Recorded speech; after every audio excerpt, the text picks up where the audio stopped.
फुर्सत है, अब कोई काम नहीं है। जो पहले ये कहते थे कि हमारे पास में फुर्सत नहीं है मंदिर जाने की, अरे साधु संत तो आते ही रहते, अपन कहाँ तक जाएंगे, अभी तो धन कमाने का समय है, कहाँ फुर्सत है। तो ठीक है भैया, इस जीवन में तुम अपना धन कमाने में लगा लो, फुर्सत नहीं धर्म कमाने की। तो ध्यान रखना, फिर फुर्सत ही फुर्सत में रहोगे, बहुत फुर्सत में रहोगे, घूमते रहोगे 24 घंटा फुर्सत में, कोई काम नहीं। अब आप चॉइस कर लो कि आपको क्या करना है। नहीं तो आज से देखना शुरू कर लेना, गाय को, भैंसों को, सुअरों को, कुत्तों को, गधों को, ये सब बेचारे घूमते ही रहते हैं ऐसे ही, कोई काम नहीं है। क्योंकि पहले समय था तो आत्मोत्थान नहीं किया, चाहा ही नहीं, तत्व ज्ञान नहीं किया। अगर थोड़ी सी देर बैठने का अवसर भी आया तो उपयोग नहीं लगा। अगर उपयोग पूर्वक तुमने एक पंक्ति भी पढ़ी होती तो तुम्हारा उत्थान हो जाता। कुछ नहीं, ज्यादा कुछ नहीं करना, एक पंक्ति पढ़ लेते, पर भाव सहित पढ़ते। जिसने राग द्वेष कामादिक जीते, सब जग जान लिया। बस एक ही पंक्ति, मत बोलो ज्यादा, पूरा पढ़ोगे शाम ढल रही है। पढ़ना बहुत आसान है, लेकिन एक ही पंक्ति को हिये में उतारना है। जिसने, किसने, जिस जीव ने, जीव तत्व का वर्णन हो गया। राग द्वेष काम आदि, ये क्या है? आश्रव और बंध तत्व हैं। राग द्वेष काम विषय भोग आदि की जो भावनाएं, दुर्भावनाएं, विकार हैं, ये सब के सब आश्रव और बंध तत्व हैं, और बिना अजीव के संबंध के होते ही नहीं। इसीलिए जिसने कहते ही कौन सा तत्व आ गया? जीव तत्व। राग द्वेष काम आदि, ये कौन से तत्व हो गए? 3 तत्व, अजीव तत्व, आश्रव तत्व और बंध तत्व। जीते, जीते अद्भुत शब्द है। जीत लिया, किसको जीत लिया? राग द्वेष काम आदि को जिन्होंने जीत लिया। कौन सा तत्व है? संवर और निर्जरा तत्व है। और जब संवर निर्जरा आ जाती है, सब जग जान लिया, हो गया भाव मोक्ष, हो गया द्रव्य मोक्ष। एक पंक्ति में सातों तत्व विराजमान है। चाहिए देखने की दृष्टि, दृष्टि सम्यक हो तो खंडहरों में भी वह अपना रास्ता पा लेता है। और जिसकी दृष्टि सही नहीं है, वो सीढ़ियों पे भी गिर करके अपना अस्तित्व मिटाना चाहता है। मिटता नहीं है, लेकिन मिटाना चाहता है, उसे चलना नहीं आता। इसीलिए दृष्टि को सही करना है। देखते हैं इस कहानी के अंदर आपको शायद कुछ मिल जाए, क्योंकि आप सभी इसी कहानी में कहीं न कहीं पर बैठे हुए हैं। हुआ ये कि जब वह रात्रि के समय पर अट्टहास करता हुआ मूरत के सामने पहुंचा और कहा, देखा भगवान, आपके भक्तों को मैंने किस तरह बुद्धू बनाया है। हाँ, कैसा बुद्धू बनाए? सबके सब बुद्धू हैं, निरे मूर्ख हैं। आपके भक्त कुछ नहीं जानते जो मैं जानता हूँ, और आपकी कीमत वो नहीं समझते। मैं जानता हूँ आपकी कीमत कितनी है, अरबों की कीमत है, क्योंकि सारी शुद्ध स्वर्ण की मूर्ति थी, विशाल मूर्ति थी। आपकी कीमत मैं विदेश में ले जाऊंगा, तभी आपको पता चलेगा कि आपकी कीमत कितनी है। वो अज्ञानी क्या समझे कि भगवान की कीमत पैसों से नहीं होती है, भगवान की कीमत परिणामों से समझी जाती है, जो पैसों में नहीं होती, भावों की विशुद्धि में होती है। उनकी बराबरी कौन कर सकता है? लेकिन वह तो अट्टहास कर रहा था, हाथ में हथौड़ी लिए, बस तोड़ने ही वाला था। और जैसे उसने एक टंकार की, वहां के देवता जागृत हुए और देवताओं का आसन कंपायमान हो गया। आकाश में ऐसी एक अद्भुत गर्जना हुई। लक्ष्य के बिना चलना ये चरणों का अभिशाप है, और विश्वास दे के चलना ये सबसे बड़ा पाप है, सबसे बड़ा पाप है।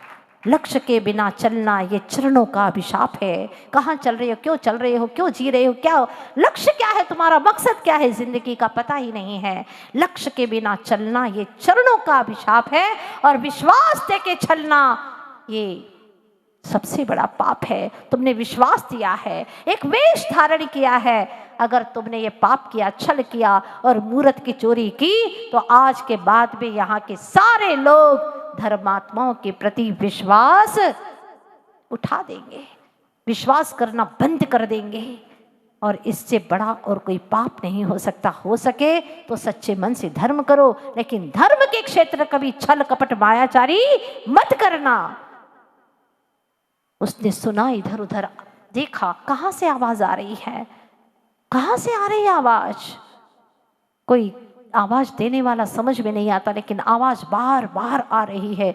लक्ष्य के बिना चलना चरणों का अभिशाप है, विश्वास देके चलना ये सबसे बड़ा पाप है। और उसने देखा, भगवान को देखा, शायद भगवान तो नहीं बोल रहे, और जैसे ही उसकी दृष्टि भगवान के नयनों से जा मिली, अद्भुत आश्चर्य हुआ।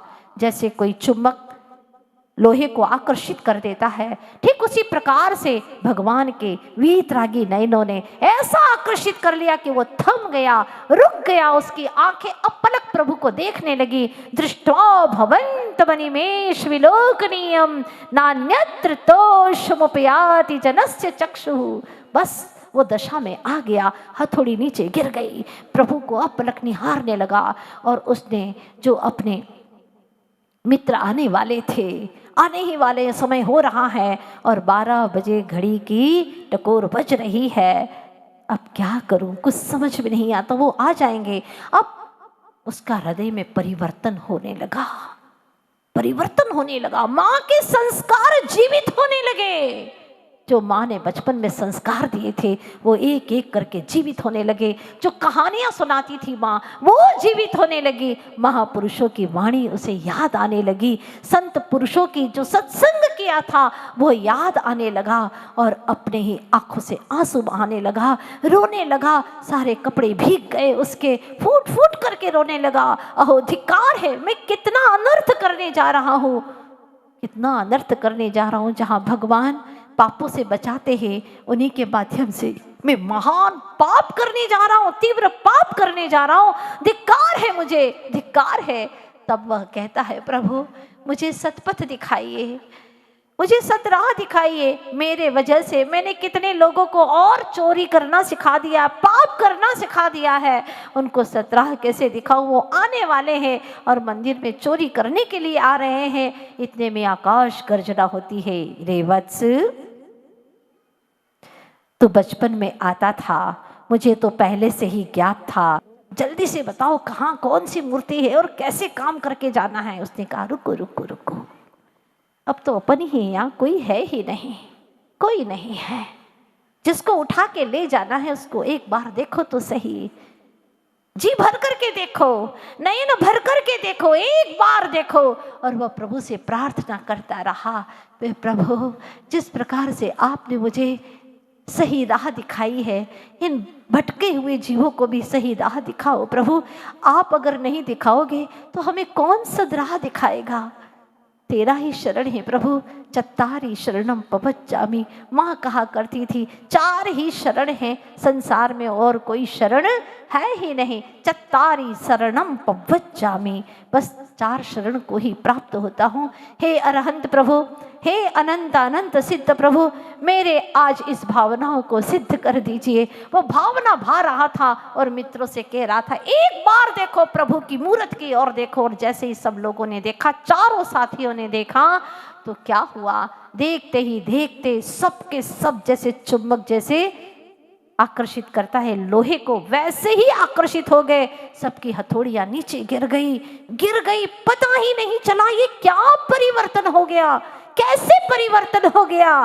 ओहो, समय गुजरता गया, सबके सब प्रभु को देख रहे हैं। प्रातः काल हो गया, क्योंकि शाम ढल रही है। पूरी रात बिताएंगे तो आप लोग कैसे बैठे रहेंगे यहाँ पर? बहुत जल्दी रात बीत गई, प्रातः काल हुआ और भक्तों का तांता लगा। लोग दर्शन करने के लिए आए, देख रहे हैं, ये बात कुछ समझ में नहीं आ रही है। एक ही ब्रह्मचारी जी थे रात में और अभी 5 कैसे हो गए? ये बात समझ में नहीं आ रही है। लेकिन सबके लिए प्रश्न था, वे चुप थे, वे मौन थे। आखिर इनका जवाब दे कौन?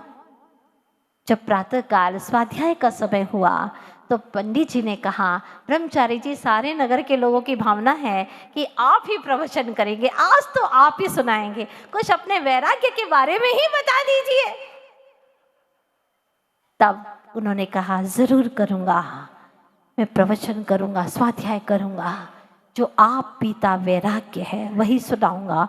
और उन्होंने कहानी सुनानी शुरू कर दी। कहाँ से? जो मैंने आज आपको कहानी शुरू की थी सुनाना, वहीं से उन्होंने कहानी सुनाना शुरू कर दिया, इसलिए दोबारा नहीं सुनाऊंगी। और अंत में जब ये घड़ी आई, कहानी का ये मोड़ आया कि 1 से 5 हो गए, तो सारे लोग एक दूसरे का चेहरा देखने लगे, अरे ये कहानी तो इन्हीं की लगती है, इन्हीं की लगती है, इन्हीं की लगती है।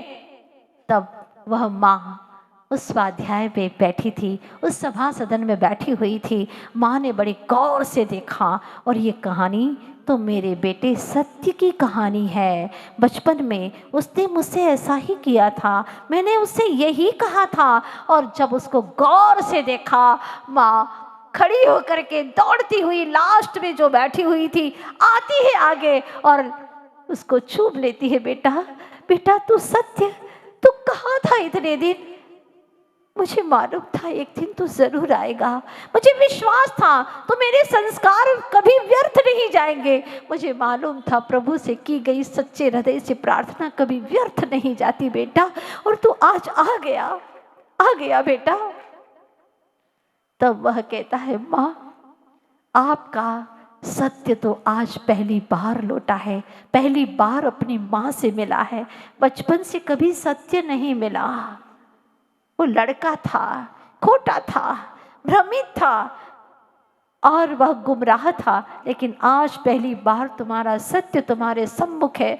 चलो बेटा, तुम्हारी प्रतीक्षा में कब से कर रही थी, हर दिन तुम्हारी बाट जोती थी कि मेरा सत्य एक दिन आएगा।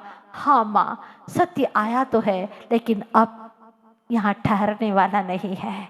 अब वह जा रहा है किसी ऐसे संत की खोज में जो संसार का अंत कर दे, जो मुझे अपनी राह पर लेकर के चले और भगवंत पंथ पर चल करके मुझे स्वयं भगवंत बना दे। माँ, मैं ऐसे किसी आचार्य गुरुवर श्री विद्यासागर जी महाराज जैसे संत की खोज में जा रहा हूँ। माँ, मुझे आशीर्वाद दो, आपके आशीर्वाद के बिना मैं इस मार्ग में नहीं चल पाऊंगा। आशीर्वाद दो माँ, आशीर्वाद दो। माँ देखती रह जाती है। मेरा सत्य जो कल कितनी खरी खोटी मुझे सुनाता था, आज भगवान की बातें कर रहा है। माँ का हृदय भर आया और वह खुशियों के आंसू बहाती हुई बेटे को आशीर्वाद देती है, स्पर्श भी नहीं कर पाती है कि बेटा मोह माया छोड़ करके आचार्य भगवंत के संग में चल देता है।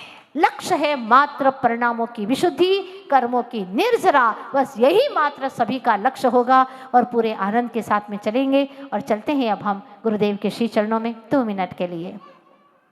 दुनिया का सहारा क्या लेना, गुरु तेरा सहारा काफी है।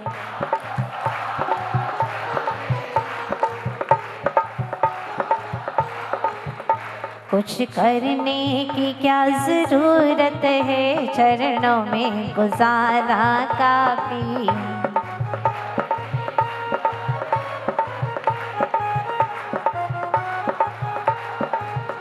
माना दुनिया रंगीन बहुत, पर चीज यहाँ हर नश्वर है।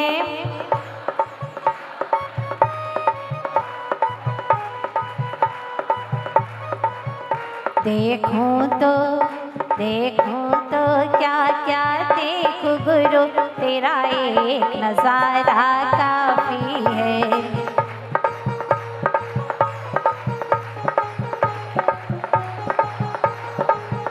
दुनिया का सहारा। आज आप लोगों ने इन पंक्तियों को सार्थक कर दिया है। धन दौलत का क्या करना है, इन महलों का क्या करना है। धन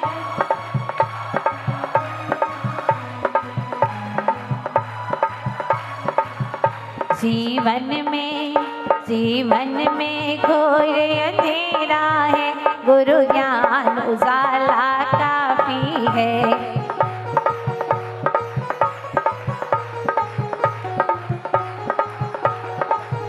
दुनिया का सहारा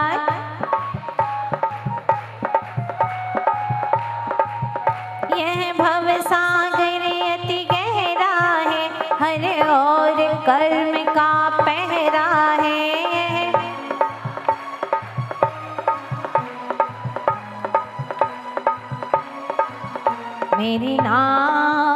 मेरी नाव पुरानी जर जर सी, तेरा एक इशारा काफी है।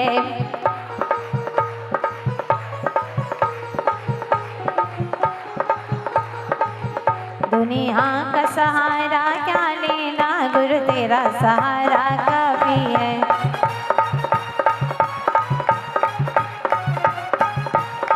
कुछ करने की क्या जरूरत है, चरणों में गुजारा काफी है। बोलिए नेमिनाथ भगवान की, आचार्य गुरुदेव श्री विद्यासागर जी महाराज की।